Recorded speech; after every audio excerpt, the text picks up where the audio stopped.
Okay. So once again, this is the carbon offset part 2. This program is going to talk about the projects that are actually happening here in the state of Maine. So these are larger parcels of land that have gone through the verification process and determining its ability to sequester carbon and then getting paid for that service essentially.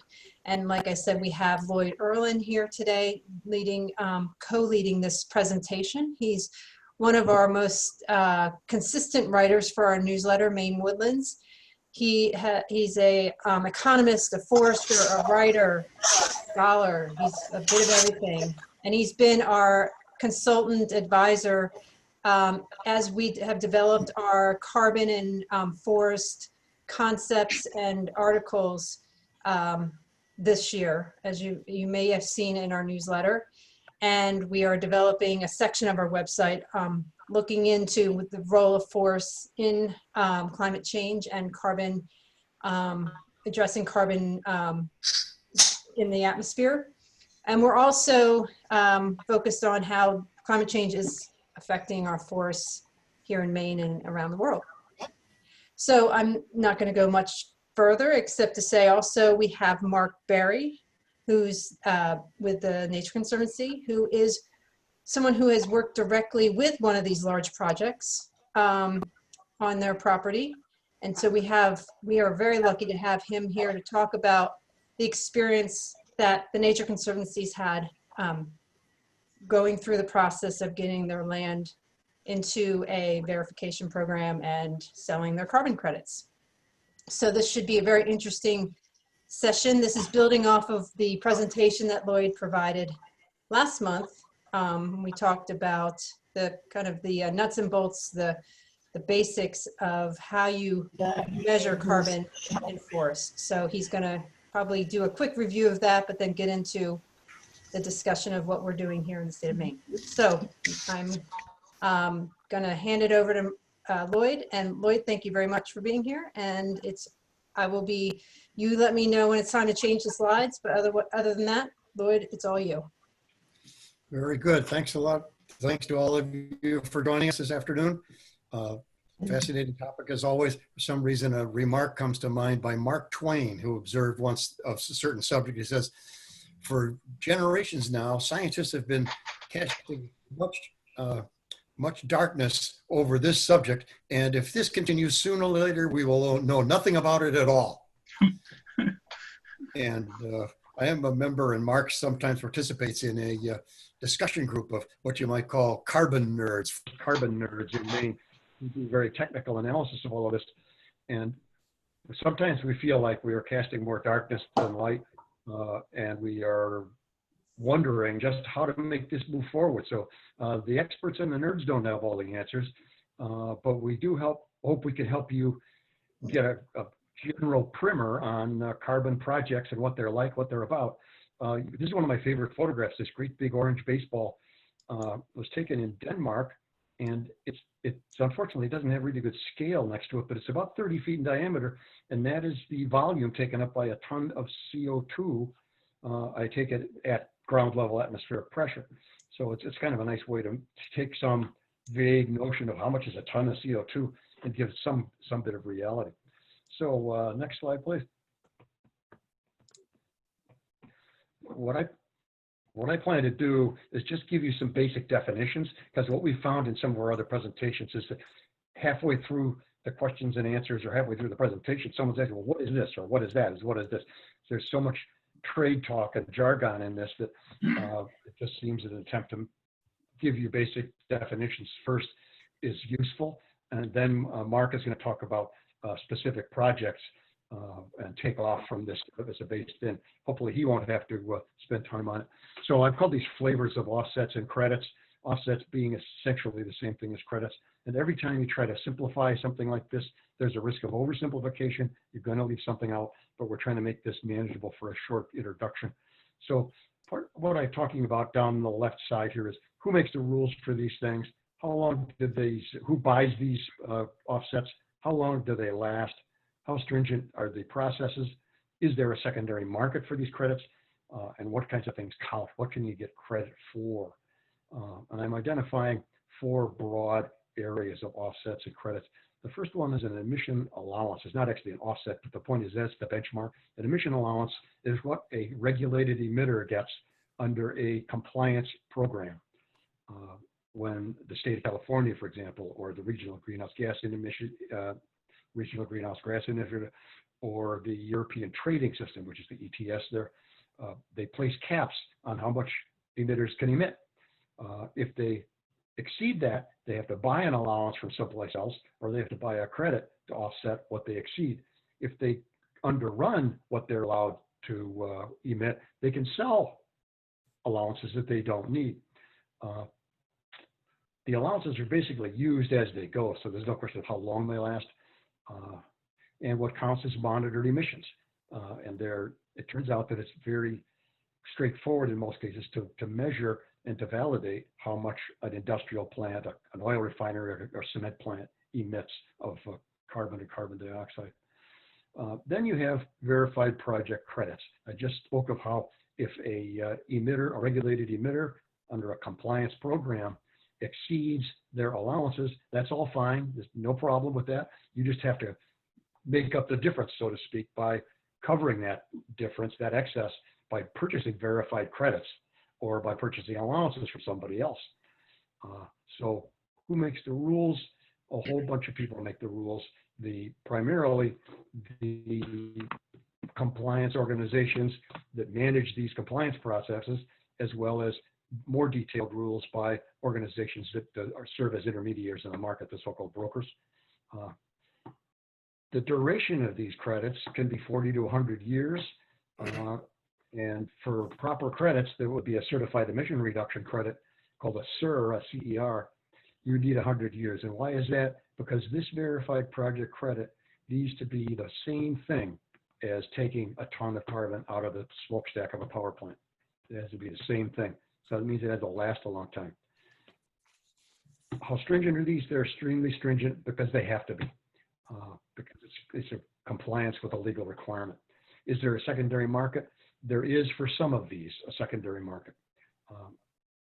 Let's go back for a second. The secondary market for the emissions allowances, you can go to websites, you can find out what the California Air Resources Board emission allowances trade for.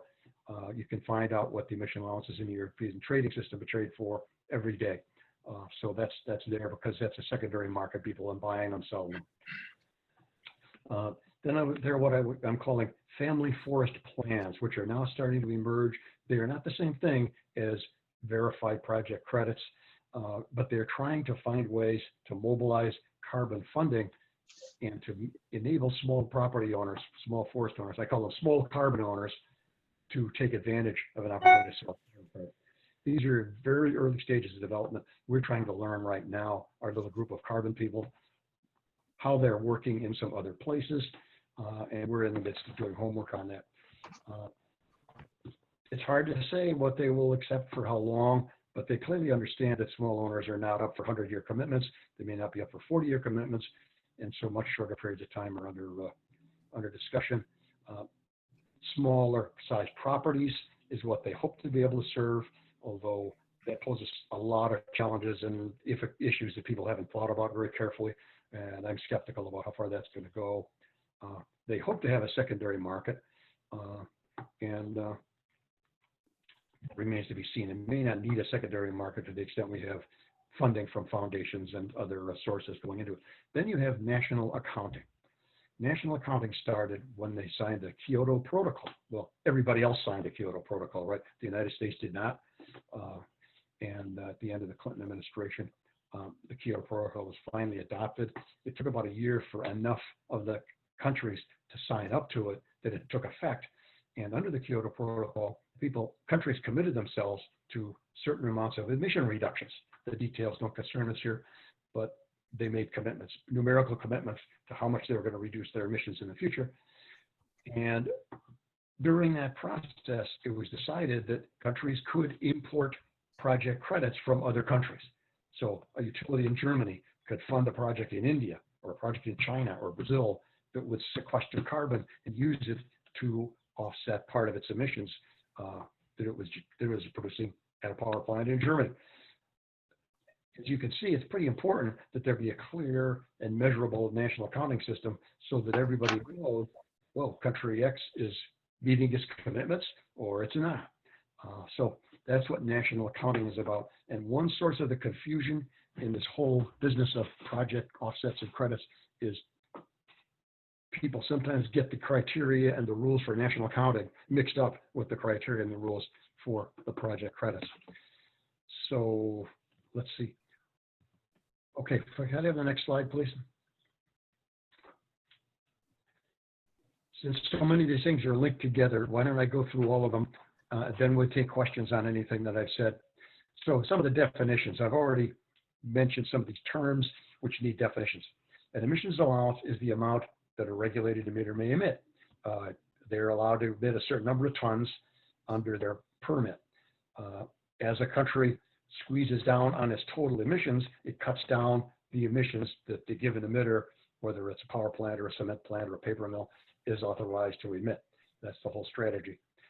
A credit or an offset is any kind of a project or activity that produces permanent storage of a defined amount of carbon. And permanent storage of a defined amount is the key thing here. It's like one of Irland's laws, Ireland laws is you don't get paid for promises, you don't get paid for doing what you're going to do anyway. It has to be permanent storage of a defined amount. And these are called CERs, or Certified Emission Reductions. Certification is the process whereby a third party validates your numbers. You can't just sort of scribble some on the back of an envelope and send it in and sell it as a carbon credit. Somebody with qualifications who is a third party, that is a neutral party who has been certified to do this work, has to come and review your calculations and issue basically a good housekeeping seal of approval. These numbers are right. They meet the rules. Then there's a thing called a registry, which is an organization that is like the registry of deeds for carbon credits. The registry is there to police double counting so that I can't generate carbon credits on my forest and then sell them to 2 or 3 different people. Although this has been done, people have actually stolen carbon credits. The register registers all of these certifications, it registers the sales, and it registers the retirements. Now, if I'm an emitter, every year I retire the credits because I'm using the credits against what I'm allowed to emit that year. But if a producer of a product, of a project, may retain credits and sell them over a period of time, then when the buyer purchases those credits, it's going to be sooner or later a compliance buyer, and they will retire those credits so they don't get used again. So that gets pretty complicated, but that's what the registry is about. It's the registry of deeds to the carbon credits. Then monitoring takes place after you're certified, after your project is certified every so often, and all the different systems have slightly different rules and procedures here, but you have to validate that in fact the stand is still there, the practices that we're committed to are still there, and sometimes the measurements can be costly, and the paperwork can be burdensome if you're doing a full-fledged, what I call bulletproof carbon credit, a 100-year CER. Then you have baselines.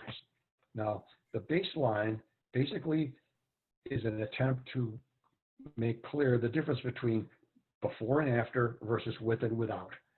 With and without means, what am I doing different in order to get the carbon credit than what I was doing before under business as usual?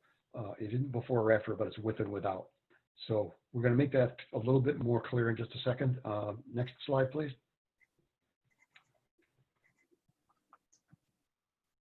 Whoops, all right.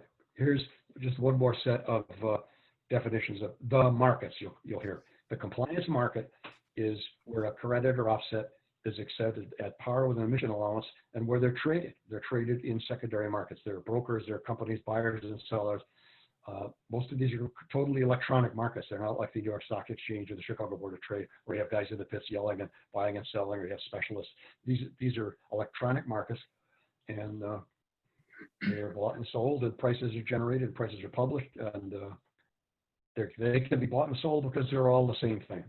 Every allowance is a ton of CO2 or CO2 equivalent. Every CER is a ton of CO2 or CO2 equivalent. Whereas the projects are all quite diversities of things. There may be forest, there may be landfill gas project. They're all different, but what's traded is the credit that is a ton. The voluntary market is what we call about the voluntary market is not really a market in the same sense as the compliance markets with daily trading in offsets. But a voluntary market will take a project that's capable of qualifying for any one of the registries for projects in so-called voluntary market. The duration is often shorter than 100 years. Buyers are usually not subject to compliance rules. The offsets are typically retired by the users, by the buyers, and there's no secondary market. They're one-off deals between this producer of a credit and one buyer. So say Google decides to offset its carbon footprint by buying forest carbon credits or other kinds of carbon credits, then those are offset right there. They don't buy them and then resell them to someone else. And they're one-off deals. They're built according to all of these rules of the programs and the registries, but there's no standardized instrument like a ton of carbon. They're customized, you could say, frequently. Okay, so now next slide. So what is a baseline? In land use and forestry projects, baseline credits are produced by taking some action, such as planting some trees or letting trees grow longer or fertilizing a forest that will increase carbon storage, and that is to be storage among some baseline, storage above a baseline. That baseline is what would have happened anyway if you did nothing. So you can go back to Irland's iron laws for that, but basically you're not going to get paid for doing nothing. You're not going to get paid for doing what would you have done would have happened anyway. In practice, various kinds of baselines get used, and Mark is going to elaborate on that and make that much more concrete. But here's a first example. Next slide, please. This is taken from a report of one of the carbon projects in California, in the California redwoods regions. It's a fair-sized tract of land, 2,200 acres. The wood is valuable out there. The growth rates are high. And what you see there is a blue line, which is what was judged by the land manager and their forester to be what you would typically do under forest practices that are customary in that region. So what you can see is a pretty high early harvest, then a collapse to zero for a period of time.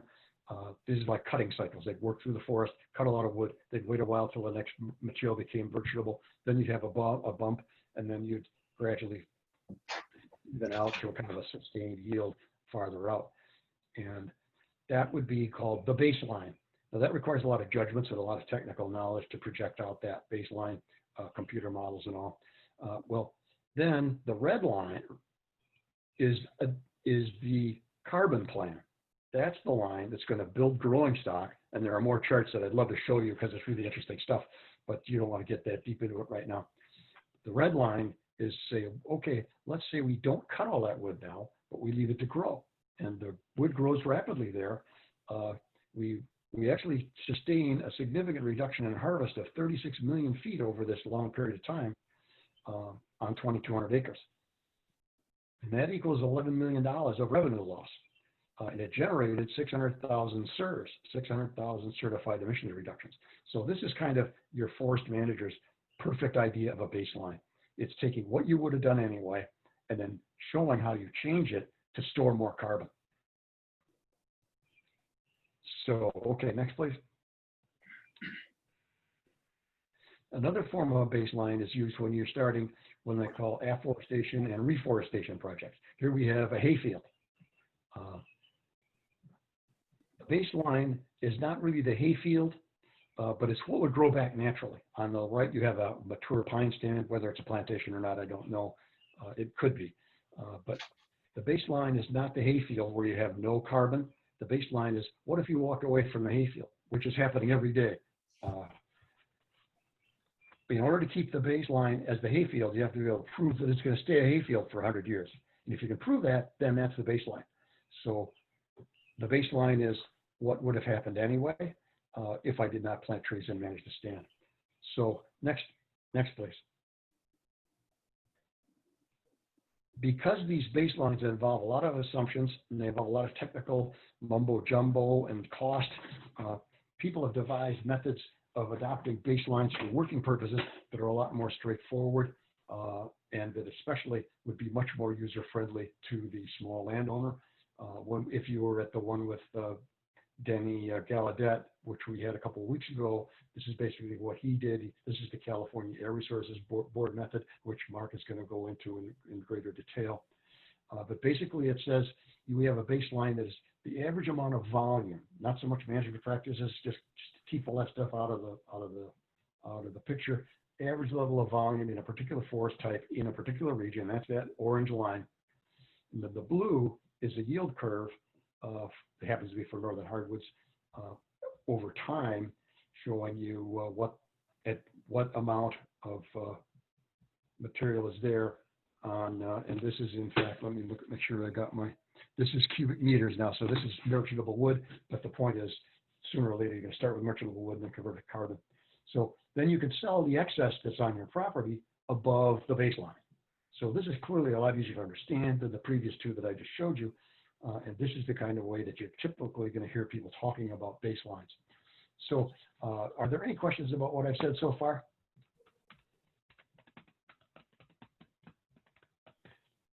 If not, let's hand it over to Mark. What we would like to do with these things is have a tag team thing of one person who thinks about these things a lot and another person who actually does them. And we find that that's of a lot of interest to our viewers. So thank you for coming. And Mark, it's yours. All right, thanks, Lloyd. And Jen, I could share slides from here if you stop that share. Yep, here we go. Do I have it set up? You'd have to enable me as well. Okay.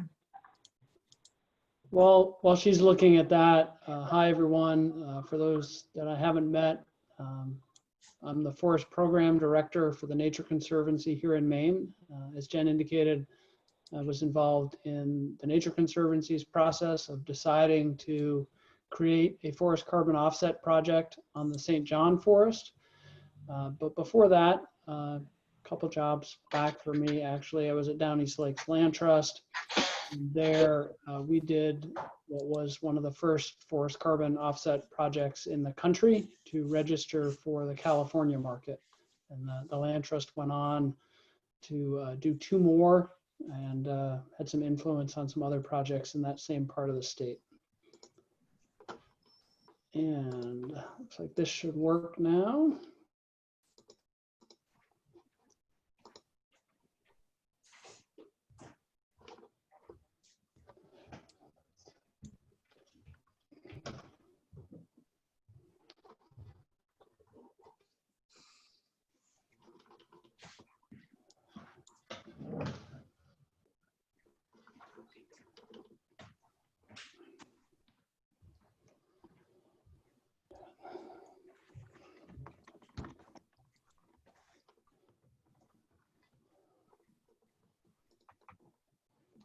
Sorry about that. Are you seeing my first slide now? Yep.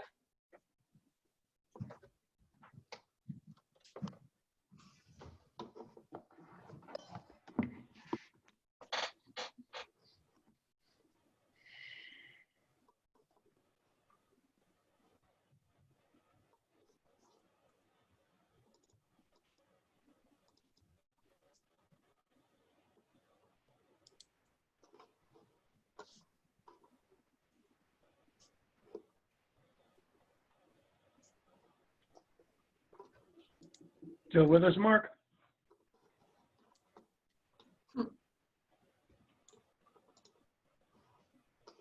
So sorry about that, folks. Hopefully you're seeing my first slide now. Yep, we see it in kind of preview mode.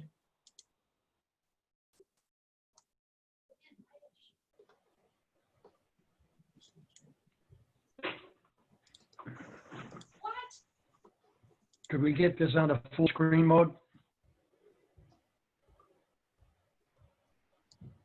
Oh, darn.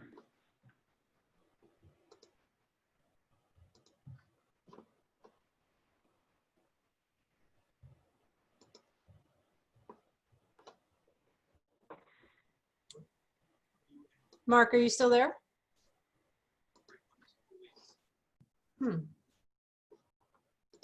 Did we have you try screen share it at your location, Jen?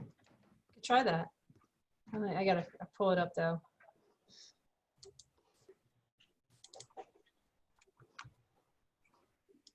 Oh gosh, I wish I had a, I seem to have lost everyone else's audio. okay, can you see any of us? Can you hear us?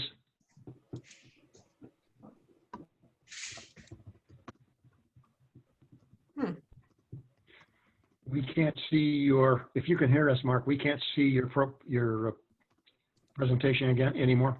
You went away.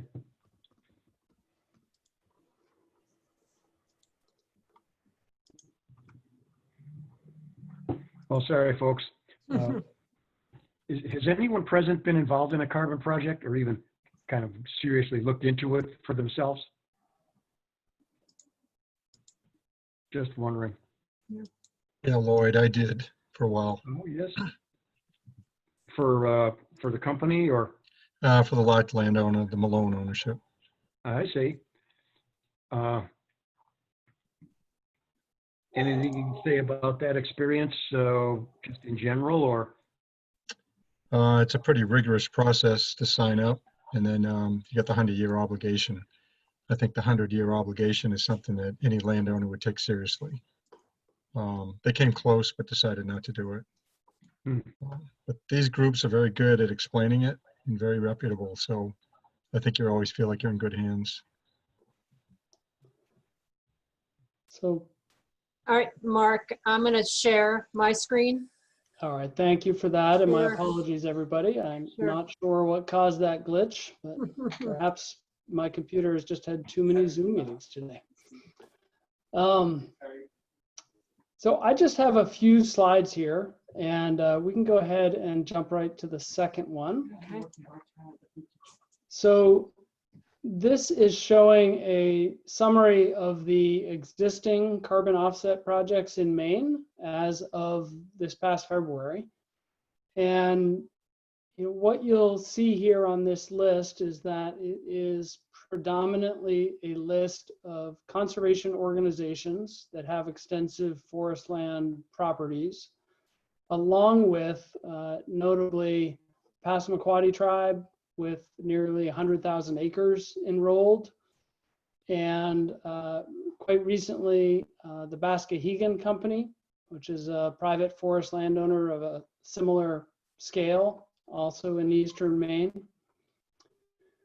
What all of these entities have in common, perhaps more than anything else, is that they take a very long-term view of their ownership and their forest management, and they have tended towards conservative forest management decisions that have enabled them to increase carbon stocking on their properties. So they were well positioned to consider offset projects. The other thing you'll see is that almost all of these are projects for the regulatory market. CARB in the right-hand column is the California Air Resources Board, but there are a couple that for specific reasons were better fits for the voluntary market. Let's go ahead and look at the next slide. This map is a little busy, but if you overlay on top of a sort of general categorization of some of the large land ownerships in Maine, and I would note those categories are subject to misinterpretation and a little bit out of date in some parts of this map. But the bright red all across from eastern to western Maine are the forest carbon projects that were on that table on the previous page.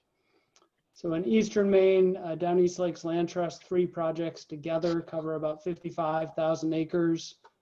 Passamaquoddy tribe has about 100,000 acres, a lot of which is in eastern Maine, but some of which is actually near the Quebec border where they have land there.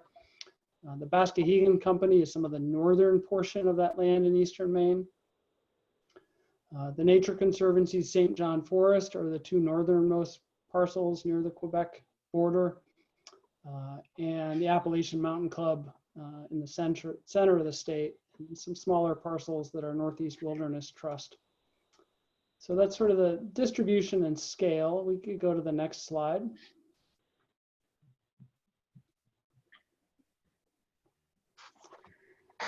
And Some of this is probably really obvious, but I think it's helpful to look at a little bit. Some of the reasons why it might make sense for some landowners to pursue a carbon offset project. First, this is a financial incentive. Landowners can do things to increase carbon on their property, whether or not they choose to participate in an offset project. But the reason to participate is often the financial incentive. For almost anyone that's eligible, there's an opportunity to get revenue from stands that might be lightly harvested or might be uncut. And that could include places like riparian buffers or wetland stands, places that might be steep and less operable, that might not otherwise contribute to your revenue picture substantially. There also is an opportunity to monetize both trees and parts of trees that don't have merchantable timber value. And those two things give you the chance to balance carbon revenue and timber revenue, and to sort of balance streams of income, both from harvest and unharvested areas. For some landowners, especially if their property is already well stocked, there's the opportunity for a very substantial upfront financial payment where they can benefit from their past conservative management. And larger landowners that are already third-party certified are better positioned for some of the technical challenges and management challenges of project inventory, modeling, and verification. They're already used to, they already have systems in place for documentation and record keeping and sort of the capacity to manage that process. And then finally, if their forest management approach aligns with the project standards and protocols. And that's not going to be true for everybody that might otherwise qualify. There can be aspects of the protocols that simply aren't a good fit for some landowners. Let's go to the next slide.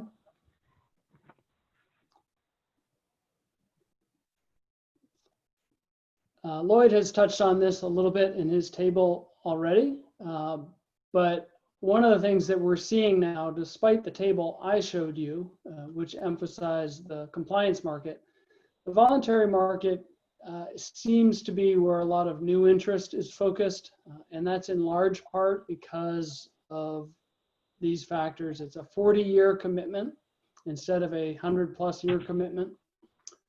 It's a shorter and simpler process to start a project. It's a simpler project agreement or contract that you enter.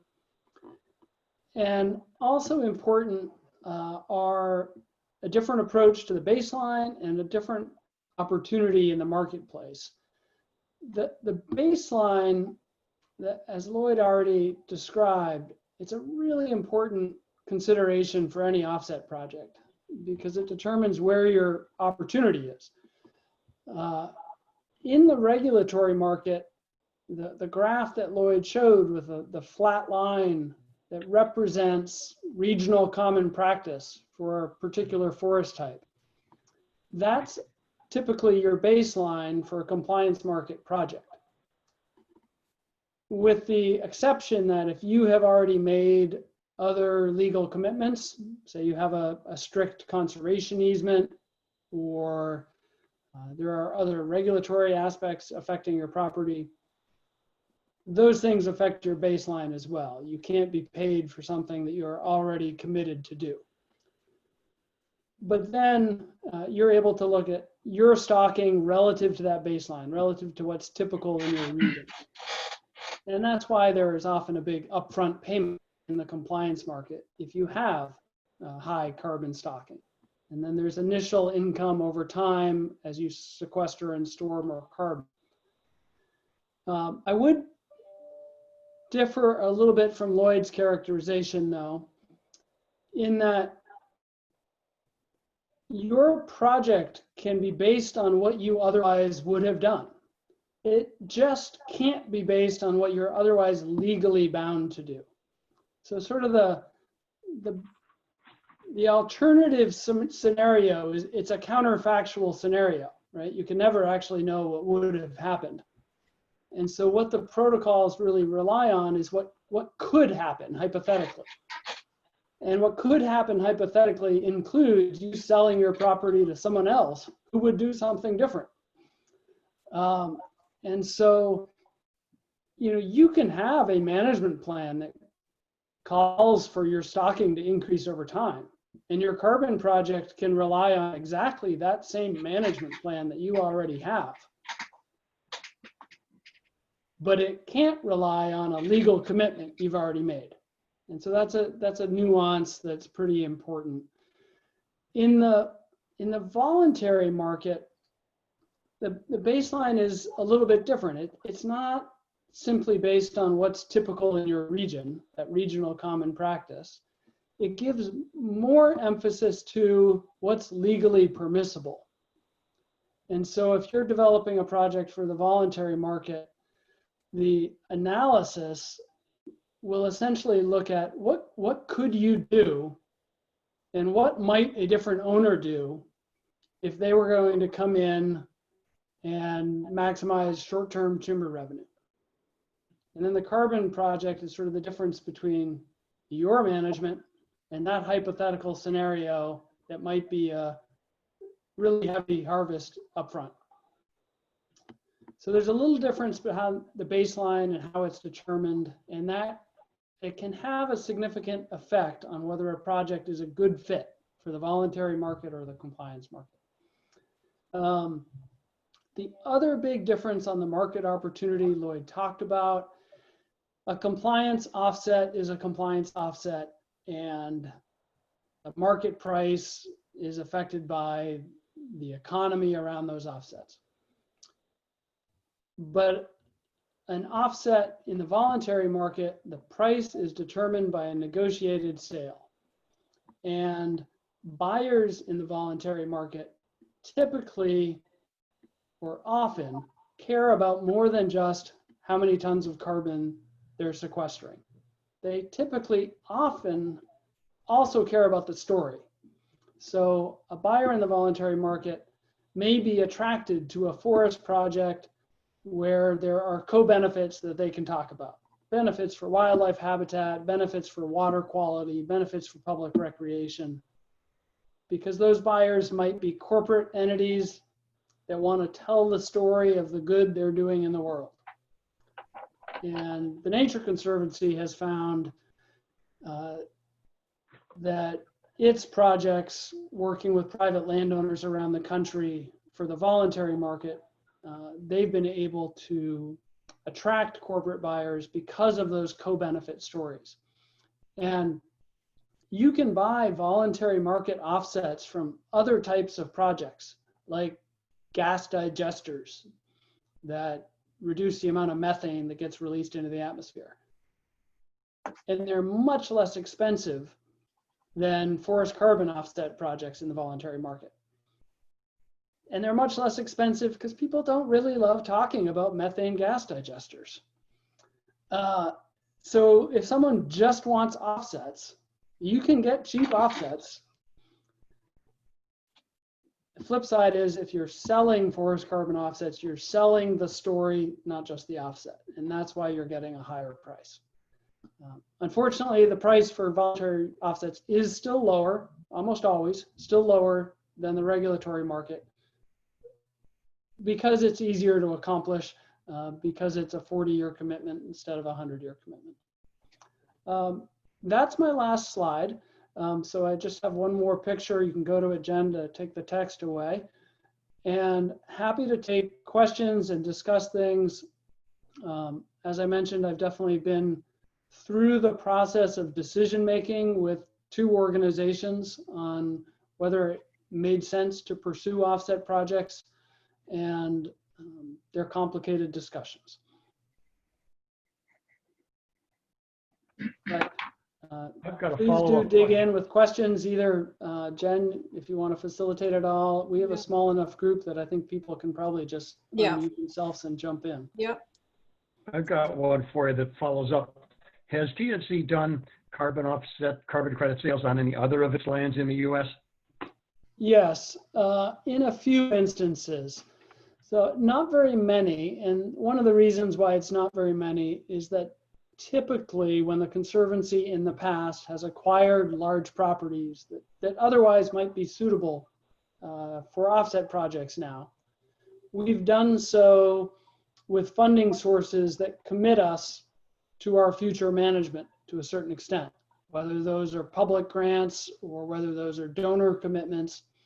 And so if 10 years ago we bought a property somewhere and we told our funders that we would manage it as an ecological reserve, then we've already committed to that. And we're not in position now to sell offsets for a commitment that we've already made. And so that applies to lots of our properties, including here in Maine. The St. John was different because the Conservancy 20 years ago raised a lot of money quickly from private individuals, and we've been managing the commercial forest land on the St. John over the last 20 years. And so in that case, the commitment to increasing carbon storage is a legitimate new commitment and different than the situation where we might have had public funding involved or told a donor what we were going to do on a property. When the Conservancy was motivated to conserve the corridor along the St. John 20 years ago, they weren't even sure whether they'd keep all that commercial forest land. Mark, So the other thing I should mention about that is the primary way that we're engaged in forest carbon offset projects is in partnership with other landowners. And the program has been called Working Woodlands. There are no official Working Woodlands projects in Maine as of yet. But a typical Working Woodlands project, TNC works with a private landowner. We help them develop the carbon offset project and we help sell the offsets. But we also typically work with the landowner to accept a conservation easement on the property. We typically invite the landowner to join the Conservancy's Forest Stewardship Council group certificate. And if they need this help, help them with management planning for the property. And so there are a set of conservation outcomes that the Conservancy is excited about from each of those projects, as well as a climate outcome. And for the landowner, there's a financial opportunity. And a lot of those projects have been things like water districts or hunt clubs or individual private landowners that may own 2 to 10 or 20,000 acres. And the projects were developed for the voluntary market. Mark, this is Richard Bass. This idea that you have made a commitment to donors, is that the legal commitment you talked about before? Do you consider that to be a legal commitment? In some cases, the legal commitments are really clear and the ethical commitments sometimes push a little bit farther. The Conservancy's interpretation tends to rely on the ethical commitment, which may push beyond a binding legal commitment in some cases. So if we feel we've made that commitment to donors, then we don't think the carbon offset would be additional and we wouldn't pursue it in that situation. An example of a legal commitment would be some conservation properties are owned by one land trust or organization, and there's a conservation easement held by the state or by a different entity. And so, for instance, if you had a land trust property that had an ecological reserve conservation easement held by the state or TNC or someone else, they have made a legal commitment that they will manage the property as an ecological reserve and not harvest timber. They can't receive offsets for that pre-existing legal commitment. So where does tree growth fit into that? Maine's tree growth, is that a legal commitment? It is, it doesn't affect your ability to do an offset project because a tree growth enrollment is actually a commitment to manage your property for commercial forest products. And so it's compatible with doing an offset project, but it doesn't in any way preclude you from doing one. Because tree growth makes no commitment that you're going to increase your forest carbon. Some people might think it should, but it doesn't. If you're enrolled in tree growth, you're obligated to have a management plan and to sign the attestation that says you're managing your property with a purpose of producing forest product.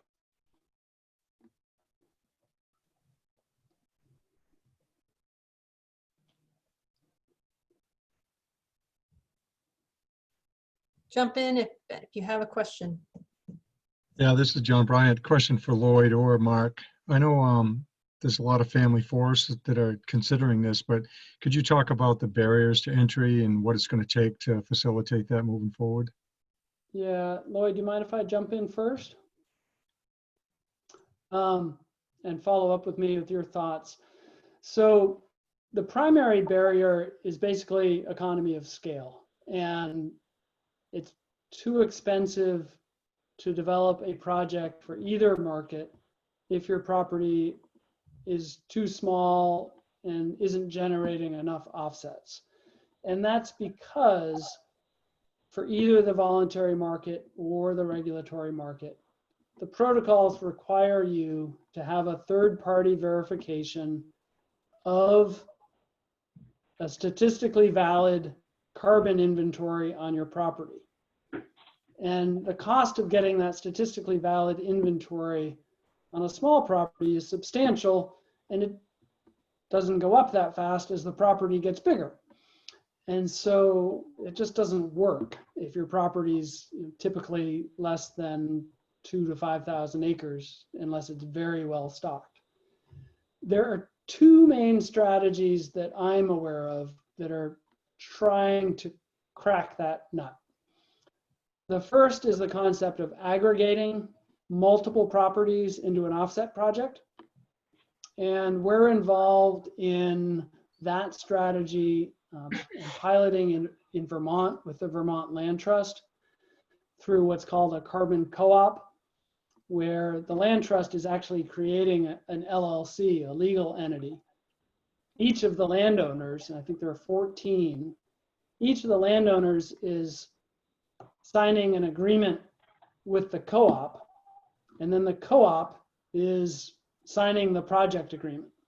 So each of those landowners, because as a group, they achieve the economy of scale, each of those landowners gets an opportunity to participate.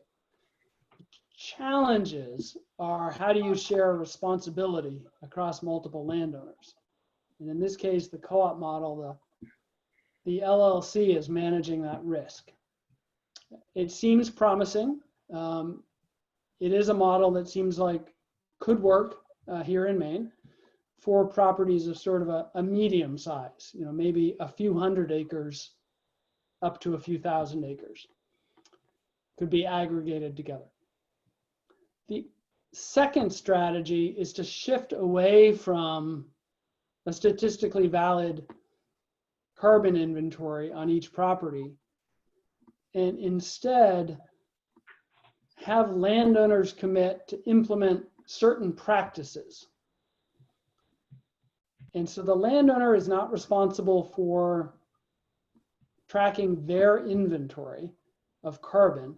They're responsible simply for, did they implement the practices that they agreed to? Whether that's a certain rotation length, a certain retained basal area in a harvest, whatever it might be. And those would have to be figured out based on your forest type. And then across enough small landowners participating in that practice-based protocol instead of an inventory-based protocol, the program gets verified. And the program is producing verified offsets for the voluntary market. This is a more preliminary concept, but it's being tested by American Forest Foundation with the Conservancy. It's called the Family Forest Carbon Program. It's in a learning pilot stage right now in Pennsylvania and the Central Alps, and also out in California. And the next step would be sort of doing a financial pilot of that. where up to 1,000 landowners actually participate. It is attracting a lot of interest. I'm optimistic we could bring that type of model to Maine as well, but it will take a couple of years to follow on those pilots that are happening right now. And those aren't the only possible scenarios. Those are the ones that I'm most familiar with. If I could make a few observations on those things. I don't really like to throw cold water on things, but it does seem to me that the people who are talking about trying to make the carbon markets as such accessible to owners of 10, 20, or 30 acres of forest land are really not thinking things through very thoroughly. And when we're talking about wanting to provide carbon dollars to help support carbon storage, co-benefits, better forestry, I would feel a lot more comfortable with a program that just sort of is almost like the old ASC programs where you cost share with people who would plant trees or who would do timber stand improvement, and talk about it as we're going to have a program that's going to improve carbon-friendly forestry, but it's not necessarily going to be numerically accountable for credits or offsets. And it's not going to get paid for through the voluntary market, except to the extent that there may be voluntary market buyers who want to just do good things for forestry, as Mark was saying, because of the story involved, because they feel it's supportive of larger objectives. A couple of other thoughts too. I think we're going to find that aggregation is going to be a real tough hill to climb because of the administrative costs. If you think about trying to get 10 landowners enthusiastic and willing to commit, you think about the next 20, the next 50, the next 100, the amount of negotiating, the amount of hand-holding, the amount of educating, the amount of time that's going to be spent on projects that don't actually end up signing up is going to start getting very large. And unless that can be funded through some kind of federal grant or philanthropic money, I don't know that that's going to prove to be supportable. I think the aggregation idea is definitely an interesting thing that should be tried. I'm reminded of the old saying that the pioneer is the fellow lying flat on his belly in the prairie with an arrow in his back. And I would kind of rather let some of these other people pioneer these things, learn some of the lessons, see what will work and what will not. And I think we will all watch these things with interest, but I don't think that they're what we call shovel ready or we're ready for prime time as actual policy in Maine. I do think we can do a lot better job of learning from experiences. In fact, we're going to have our discussion with a woman who's closely involved with this Vermont exercise that Mark just mentioned, because our little group of carbon nerds is very interested in knowing what she knows and how that works and what they are learning. So it is really a good thing that there are ideas being explored. But as Mark says, they're very early stage, and we want to see some track record and some real lessons learned before we start saying, well, this is ready for policy adoption here in our state. Yeah, and we're not too far off on that. That's exactly the point of these pilots, is to test and learn. The other thing that I should have mentioned is that the Climate Council is now looking at recommendations from all of its work groups, including the Natural and Working Lands group that I and 25 other people served on over the last 7 months. And one of those recommendations is to put a group together to consider development of financial incentives for Maine landowners focused on smaller woodlot owners of 10 to 5,000 acres. I think the jury's still out on how far that will go, but the recommendation is to at least look at trying to develop those types of financial incentives here in Maine. Well, just for a closing remark, it does seem that the voluntary market is where the action is. There are more companies, more participants, more money is flowing into a variety of carbon projects. I think this is only going to ratchet up with the corporate responsibility movement and with a lot of supply chain pressure on big carbon emitters. There are all sorts of things as weird as college graduation ceremonies that are offsetting their carbon footprint by buying carbon credits from some of these intermediaries. And there's going to be a big growing amount of activity in that area. Whereas on the compliance market side, I've heard, and I haven't, maybe Mark can correct me on this, that the California compliance market is actually going to reduce the amount of carbon projects that is importing from outside of the state, because any kind of carbon project, compliance market wants to bring the compliance and the offsets close to home and not send the money to Maine. So it isn't clear that we have a lot of growth potential on the compliance side right now, whereas the voluntary market does seem to be growing. So that's an area that we all need to learn about a lot more. Yep, I think that's right. What they did is they reduced the percentage of offsets that can be generated outside of California after 2020. And so for projects that haven't started yet, you know, the expectation is the market will be tightening for offsets that are generated outside of California. If there are no other questions, I hope there are some other questions, but if there aren't, I have one more question, but let me ask my question after everyone else has had a chance to get a question in. This is Richard Nass again. Just for Mark, those aggregation agreements you talked about, are they in the nature of a deed restriction? And what does the landowner give up? Yeah, they're not as permanent as a deed restriction. So the voluntary market, again, the project agreements run for 40 years. And one of the things that they're managing in that aggregation challenge is, you know, what happens if one landowner is either not meeting their commitments or trying to exit the agreement. That risk is sort of shared across all of the landowners by the LLC in this example. And so the agreement that the landowner signs with the LLC is actually less binding than the project agreement. And certainly less binding than a deed restriction, which would be permanent. I think they are, I'm not personally directly involved in that project. I think they're recording those agreements, or at least recording a memo of agreement, but it's not a full deed restriction.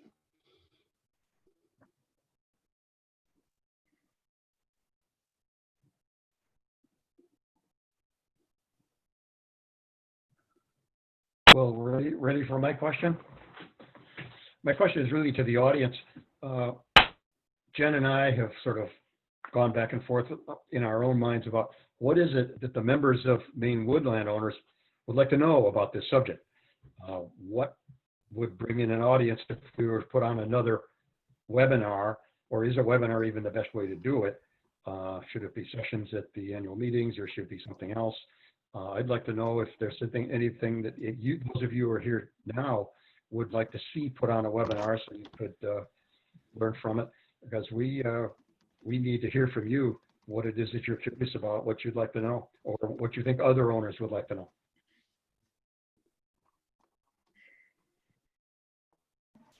Lloyd, I'll take a stab at that. It's just, this is like current events, I guess, you know.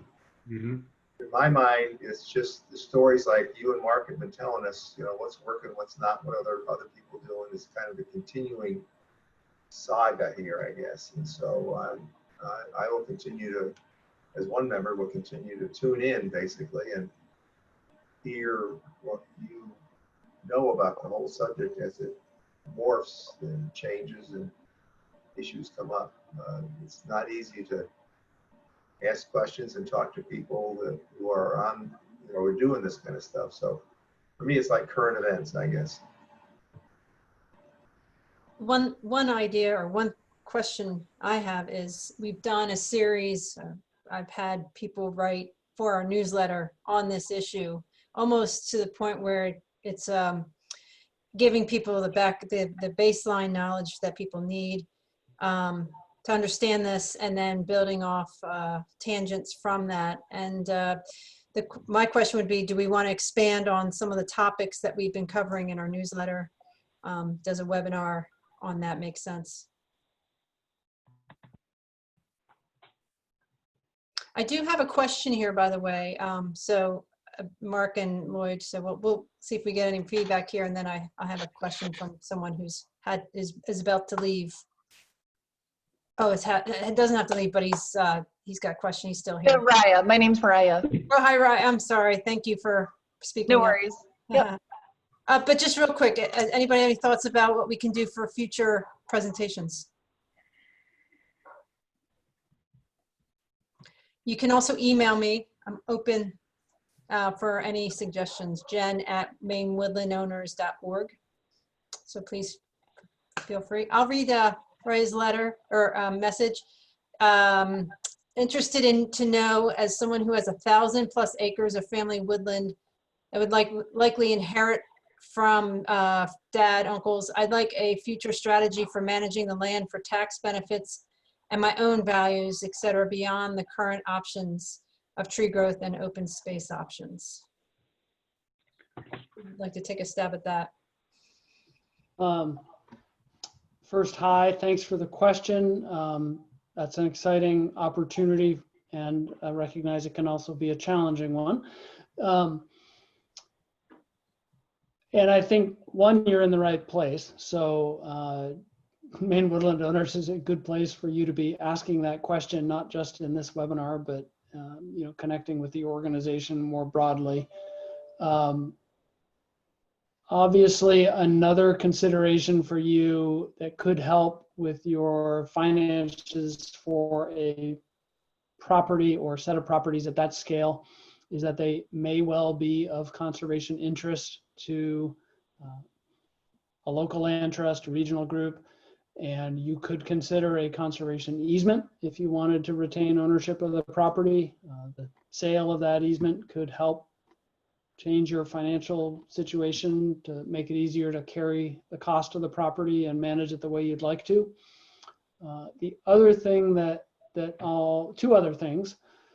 There are cost share programs that exist already through the Natural Resource Conservation Service for implementing different stewardship practices.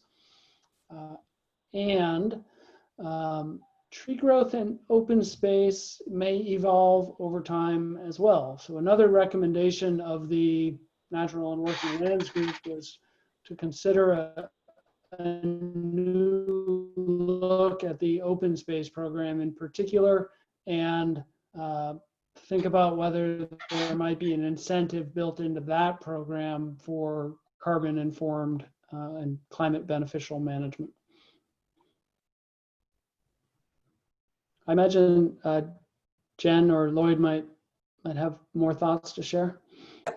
Thanks for this, the shout out for Maine Woodland Owners. That's absolutely one of our primary services for our members, is to talk and it provides some advisement on their property. We'd even, with that large site size, it might be worth a visit. I don't want to speak for my colleagues, but I know we've made some in-person visits to walk people's property to give them some more ideas of what they can do. And the carbon element is new. In fact, as an organization, we are investigating the opportunities for our own properties to be evaluated and use that as a demonstration for forest management for carbon. So we want to share what we're learning as we go along. So hopefully we can do that with landowners like you. But we'd love to have you stay on our radar and reach out to me, and I can get you set up with our land trust forester to talk more about options. And Lloyd, you look like you were going to say something. Oh, I thought that all sounds like good advice, what I've just heard. I would think that for a tract of 1,000 acres, that offers you many interesting opportunities, and a lot depends on what is coming with the property. Do you have good financial records? Do you have the cost basis of everything? Do you understand yourself, state and especially federal timber taxation? Do you have a record keeping system that will enable you to keep track? Because you can't fill out a tax return unless you've got darn good ledgers and good documentation. And there are lots of little slippery places in there where you can miss on opportunities. And clearly for a property the size of 1,000 acres, tax considerations will be significant. It would be very important to make sure that the people you expect to inherit it from set this up in a way that doesn't end up basically having to give 20 or 30% of it to the federal government. Not that I'm able to make value judgments about all of that, but inheritance and estate taxes are pretty significant concern for properties of this size, and often the heirs are not equipped with the kind of cash to just take care of those obligations out of their bank accounts. And so there have been times when important and much larger forest properties have been broken up and liquidated in order to pay estate taxes or other kinds of capital gains taxes on inheritances. So there's some homework to do, and there are a lot of resources for people who can help you, information they can guide you to. But this is going to be something that won't just happen. You're going to have to spend some time with yourself and your whatever relatives and other advisors you have. Certainly, Maine Woodlands Owners Forester will be able to help you get started on that and point you to the bookshelf, and other people can help. Yeah, we should definitely reach out. Please reach out to me, or I'll reach out to you. I have your email and we can talk.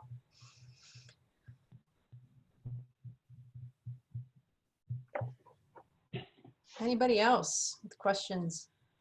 Sounds like Lloyd, if we did something related, there would be some people attending. So sounds like you're going to have to come up with the angle, but there's a lot of aspects, a lot of facets to this topic. Soil is one of them. You know, the fact that that's where most of the carbon sequestration comes about. So it could be almost like the next seminar could be a biology lesson about how forests actually do the job and what makes them effective sequesters of carbon. That can also do that with the material these pull together on the carbon pools and all that. I think a lot of people find that interesting. Yeah, we could do that. I've mentioned to you that I'd be interested. I've had a certain amount of experience, haven't been everywhere by any means, but of watching what's going on around the world on this subject with the tropical forests and efforts to keep, to reduce the loss of tropical forests and how that affects the global carbon balance, how that relates to things like imports of tropical timber. And I think if there's an audience interest in that subject, it's not as distant and remote as you might think from our world, the things that are going on around the globe. And they're a pretty interesting and important aspect of the world's carbon problem, what is going on to the forests of the whole world. Mark, I have a question for you. How does Maine look compared to other states as far as these projects go? It seems like there is a lot in Maine. Am I just because I'm in Maine, that's what makes me think, or are we doing a lot more than most states? We're doing more we have done more in the regulatory market than most states. Though I would say overall, you know, with the increasing activity in the voluntary market, we're not necessarily all that unique. And the obvious consideration is that we're 89% forested and we have a lot of larger properties. So we've had more landowners with opportunity to consider the carbon market. Yeah, and is it overall seen as it's been a successful effort? I would say that all of the landowners that have chosen to go forward with projects have found them worthwhile and beneficial. It's kind of early to evaluate that for the TNC project at this point. Mm-hmm. One of the ways I used to describe it for Down East Lakes Land Trust, at the time we had particularly urgent and acute motivation because we were in a capital campaign to conserve the adjacent property. And so it wasn't a decision of whether, you know, revenue would be useful then versus in 10 or 20 years. We knew like that was the moment for that land trust where the money was most important. What was hard to measure was the opportunity cost. I invested a lot of my time at a very small organization in advancing the carbon project.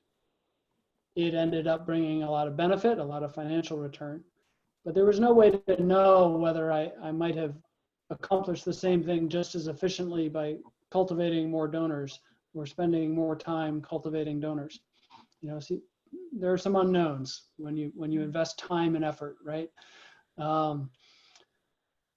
It also because it was new and because the land trust was small as an organization at any rate and not very well known, it did raise the profile of the organization.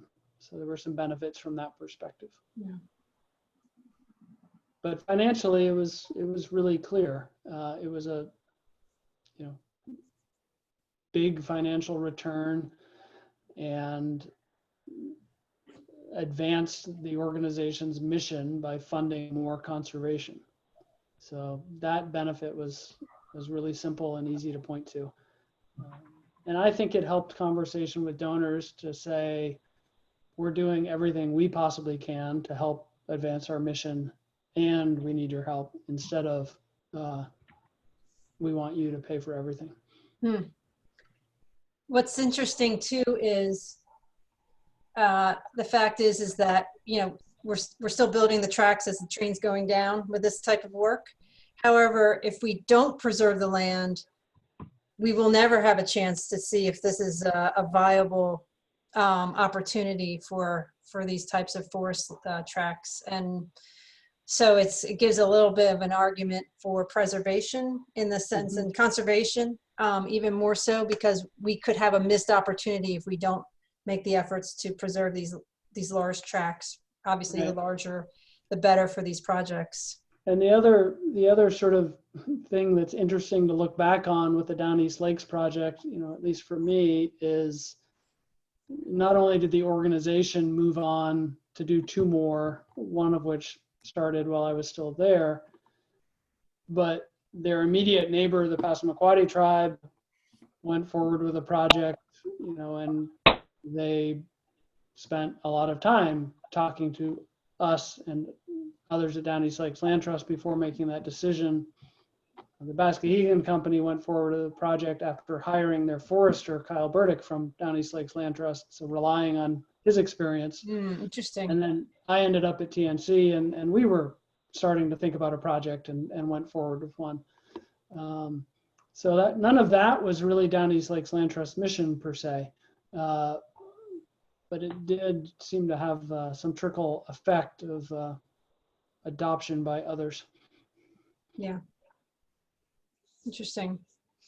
Well, and John, I know you sent me a message directly to me, but I'm going to share it with everybody that your interest would be to hear from another landowner who bought, you know, who's run a larger project in Maine. So I'm thinking Appalachian Mountain Club or the Indian tribe. Maybe we can. Or Kyle Burdick would do a good presentation. He did For-profit one sector. for Keeping Maine's Forests couple months ago. He's the forester for Bascahegan that I mentioned, and so he was central to their process and decision making. Yeah, he's a chapter leader for our organization. We claim him now, so. Yep, you might as well. He's a great partner. Yeah, so great ideas. I think Lloyd, I think we've got our assignment. We'll see if we can get something put together over the next couple months. We'll still be doing virtual presentations for the foreseeable future. Just so everybody knows, we have more coming up. Next week is the Ask a Forester session with our Land Trust Forester, Harold Burnett. He'll answer any question you have, throw anything you want at him about forest management and what we're doing on our properties. We're also going to have a chainsaw safety session, and we're going to have fireside forestry with Bob Seymour. We are going to try to do in-person events very gradually. We're going to have a woodlot tour at one of our newest acquired properties in New Gloucester, so you can check our website for that information.